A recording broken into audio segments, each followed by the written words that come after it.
Avis vascular centre మన దేశంలోనే the best varicose vein hospital. శ్రీ గురుభ్యో నమః. మహాగణాధిపతి నమః. శివాయ గురు నమః. శ్రీ కామేశ్వరి దేవి నమః. సుమన్ టీవీ ప్రేక్షకులకి శుభోదయ శుభాకాంక్షలు. నేను మీ సోమేశ్వర శర్మ. మేషం నుండి మీనం వరకు ఉన్నటువంటి రాశి ఫలితాలు నా పరిజ్ఞానం సంకరించిన మేరకు ఈ వారం రాశి ఫలితాలను తెలియజేస్తాను. ఈ రాశి ఫలితాలు ఈ నెల 14వ తారీఖు నుండి 20వ తారీఖు వరకు వర్తిస్తాయి. ముందుగా గోచారం.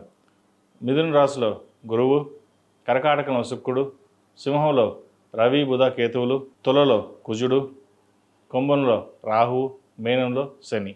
అలాగే చంద్రుడు వృషభం, మిథునం, కర్కాటక రాశిలో సంచారం. తదుపరి వృషభ రాశి. వృషభ రాశి వారికి ఈ వారం చాలా అనుకూలంగా ఉంది. వృత్తి ఉద్యోగాల పరంగా మంచి అవకాశాలు కలిసి వస్తాయి. ఉద్యోగం పరంగా కూడా మంచి అవకాశాలు ఉంటుంది. నూతన ఉద్యోగ ప్రయత్నాలు చేసేవారు కూడా అనుకూలంగా ఉంది.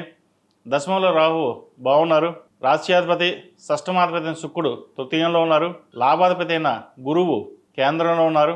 ఏ పని చేసినా 1-2 సార్లు చేద్దాం అనుకుంటారు, అది ఒకసారిలోనే కంప్లీట్ అవుతుంది. మీరు ఏదైతే కోరుకుంటారో అది నెరవేరుతుంది. వ్యాపార రీత్యా వ్యాపార అభివృద్ధి చేద్దాం అనుకుంటారు, దానికి చేసే ప్రణాళికలు ఏవైతే ఉన్నాయో అవి సిద్ధం చేసుకుంటారు. మంచి రోజు చూసి ప్రారంభిద్దాం అనే ప్రయత్నం చేస్తారు. అదేవిధంగా భూ సంబంధించిన విషయ వ్యవహారాలు కావచ్చు, కాంట్రాక్ట్ సంబంధించి, లీజుకు సంబంధించి విషయ వ్యవహారాలు చాలా అనుకూలంగా ఉన్నాయి. విదేశీ సంబంధించిన విషయ వ్యవహారాలు చాలా అనుకూలంగా ఉంటుంది. విదేశీ సంబంధించిన ప్రాజెక్ట్స్ మీకు చేతికి వస్తాయి. అయితే సక్రమంగా చేయగలమా లేదా అనే భావంతో ఉంటారు.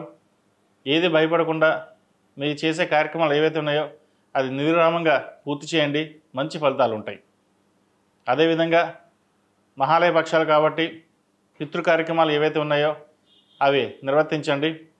శుభకార్యాలు కాదు కాబట్టి శుభకార్యాల ప్రస్తావన ఏదైనా ఉంటే నవరాత్రుల్లో ప్రారంభించండి, మేలు జరుగుతుంది. సహోదరి సహోదరు మధ్య ఉన్న విభేదాలు ఏవైతే ఉన్నాయో అవి తొలగిపోతాయి.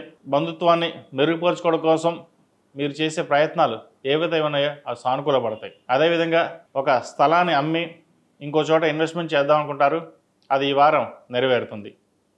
విద్యార్థులకు కాలం అనుకూలంగా లేదు. కొన్ని జాగ్రత్తలు తీసుకోవాల్సిన పరిస్థితి గోచరిస్తోంది. విద్యా విషయాల పట్ల కాస్త బద్ధకం పెరిగే విధంగా ఉంటుంది.